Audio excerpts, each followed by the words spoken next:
Thanks for checking out this video.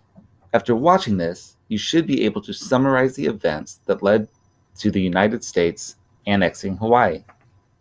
Some of you may know that Hawaii was not always part of the United States.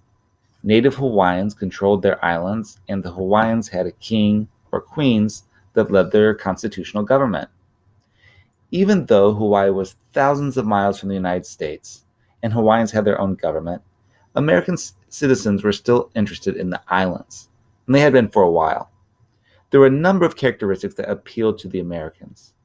First of all, it was about halfway between the western part of the United States and Asia, which meant that since about the 1790s, American merchants would occasionally stop off in Hawaii for supplies and fuel on their way to the east.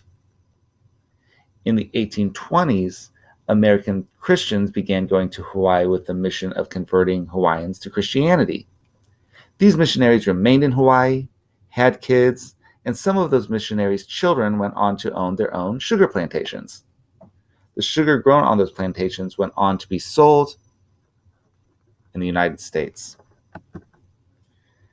And from about 1875 to 1890, that Hawaiian sugar entered the United States market without a tariff or a tax, which meant that a lot of Americans were eating a lot of Hawaiian sugar, and a lot of white businessmen in Hawaii with American ties were making a lot of money. By 1887, the businessmen with American ties had gained so much wealth and power that they had managed to essentially force the king of Hawaii, Kalakaua, to change the Hawaiian constitution in a way that essentially only allowed landowners to vote. Of course, all those plantation owners were landowners.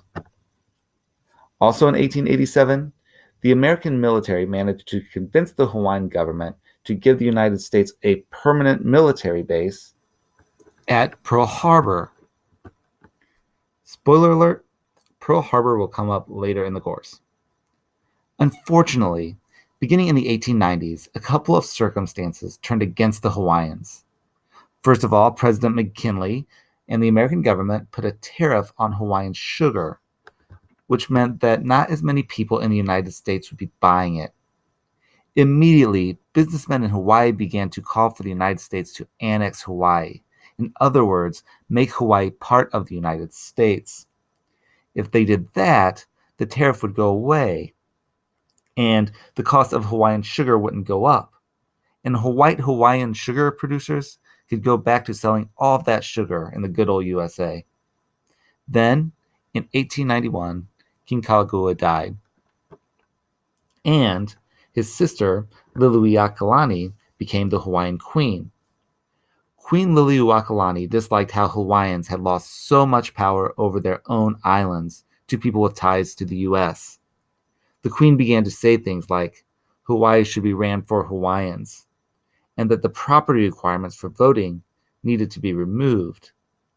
These comments made white businessmen nervous, and so with the encouragement of the American ambassador, John L. Stevens, business groups with American ties, and a little help from the United States Marines, put together a revolution, overthrew the queen, and made Sanford Dole, a son of Christian missionaries from the great state of Maine, and a pineapple producer, the head of a new Hawaiian republic. After people with American ties, backed by the American military, overthrew the Hawaiian government, there were nearly immediate calls from Dole's government for the United States to annex the Hawaiian Islands, which indeed did happen in 1898. So here's a joke. Why did the scientist disconnect his doorbell? Because he wanted to win the Nobel Prize. That's terrible.